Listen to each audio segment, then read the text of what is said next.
In our video on modern banking, we talked about how banks operate by lending out your deposits. In that world, your money was technically not yours, because if all of us decided to withdraw it, it just wouldn't be there. It's an odd situation.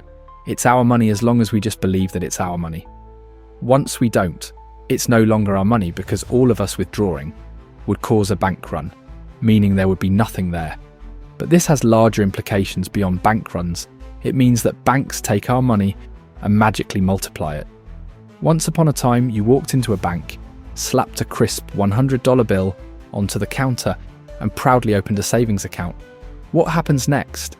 If you think your $100 just sits there, patiently waiting for you to withdraw it one day, then, oh boy, do I have news for you.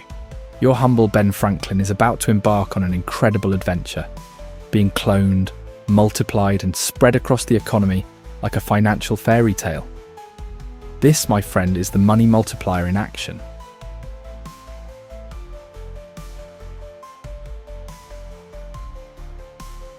The money multiplier is the financial world's answer to the magic trick where a magician pulls endless scarves from his sleeve. Except here, the scarves are dollars, and the magician is your local bank. In a nutshell, the money multiplier is the process by which banks create new money through lending. Every time a bank lends out a portion of its deposits, it puts new money into circulation, boosting economic activity. And before you ask, no, this isn't some shady scam where banks just make money out of thin air. Well, sort of. But it's legal, and it's fundamental to modern banking and economic growth. Let's go back to your $100. You deposit it in the bank, and the bank decides to keep $10 on hand, just in case you want to buy a burrito later, and lend out the other $90 to Bob, who wants to open a taco stand. Bob takes that $90 and pays Carla, his supplier, who deposits it into her bank. Now Carla's bank has $90, keeps $9, and lends out $81 to Dave, who wants to buy a bicycle. This keeps going until your original $100 has ballooned into hundreds, sometimes thousands of dollars, circulating through the economy. Let's calculate how much money that initial $100 created.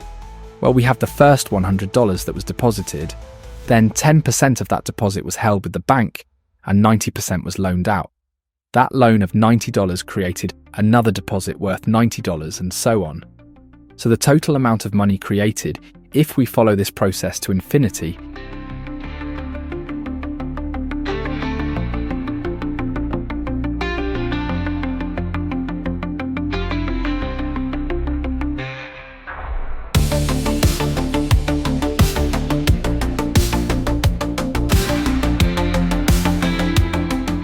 this ends up being 100 divided by 0.1 equals 1,000.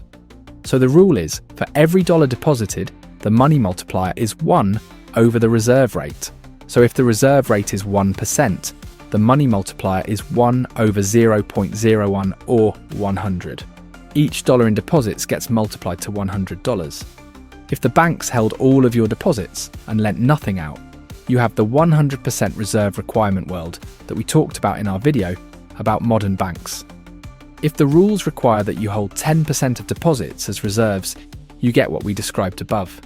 Without reserve requirements, the process doesn't stop. But it also doesn't go wild.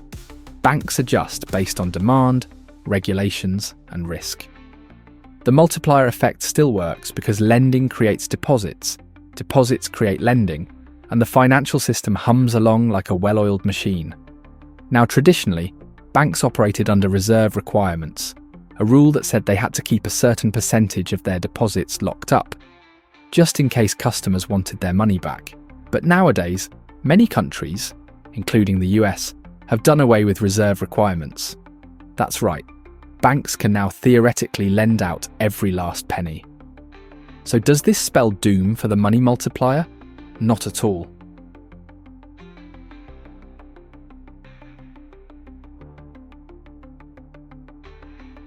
One reason is that we still don't withdraw all our cash at once.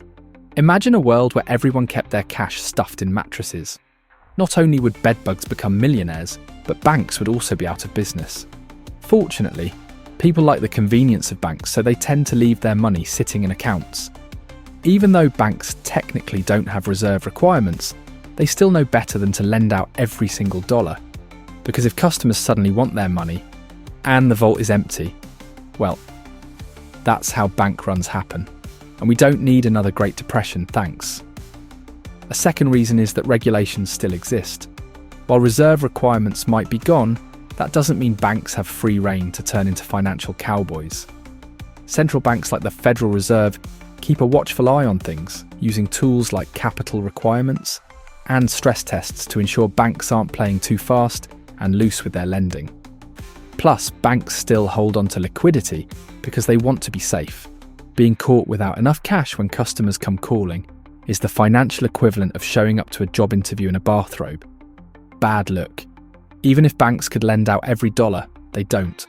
Why? Because banks are run by people who like making money, and lending to untrustworthy borrowers is a great way to lose money. Banks use sophisticated risk assessment models to decide who gets loans and who gets politely shown the door. If they lend too much, they risk defaults and financial instability. So the idea that no reserve requirements equals reckless lending just doesn't hold water. Even though reserve requirements are gone, that does not mean banks don't hold reserves. Central banks figured out a long time ago that forcing banks to hold reserves as a percentage of their deposits would mean that they would only hold that exact percentage in reserves. But if you incentivized banks to hold reserves by paying them an interest rate, you could potentially induce them to hold more or less, depending on the interest rate you paid. If the central bank, think they should hold a lot more in reserves, you just increase the interest rate you pay them, and voila, they increase. If you ever have the choice of using force or incentives to achieve a certain outcome, you should always opt for incentives, because outcomes tend to be more stable. So what does this mean? Well, this means that central banks can control the amount of money creation caused by the multiplier by affecting the reserves that banks keep in their accounts with the central bank. If reserves are high as a percentage of deposits, because the central bank is paying out a high interest on reserves, then the money multiplier is low. In the case of the example above, where each bank kept 10% of deposits as reserves, the multiplier was 10. If they keep 50%, the multiplier would be a measly 2. But what about inflation and risk? Of course, the money multiplier isn't just an economic fairy tale. There are risks. Too much lending can lead to inflation. Too many dollars chasing too few goods. And if banks overextend, we get financial crises. But that's why central banks monitor things, adjusting interest rates and other policies to keep things balanced. It's like a thermostat for the economy. If things get too hot, they cool it down. If things are too cold, they heat it up. Conclusion: the money multiplier lives on. So, despite the lack of reserve requirements, the money multiplier is still alive and kicking.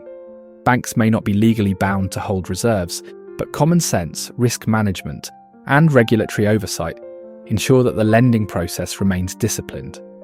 Your deposited money still fuels economic growth, loans still create deposits, and the financial system keeps churning out new money like a financial bakery.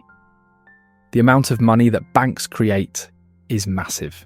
Economists call this process liquidity creation, and the process of liquidity creation, on average, created roughly $10.7 trillion between 2011 and 2020.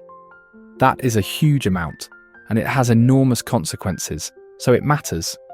The next time you walk into a bank and hand over a $100 bill, just imagine the wild journey it's about to go on, funding businesses, financing homes, and keeping the economy moving.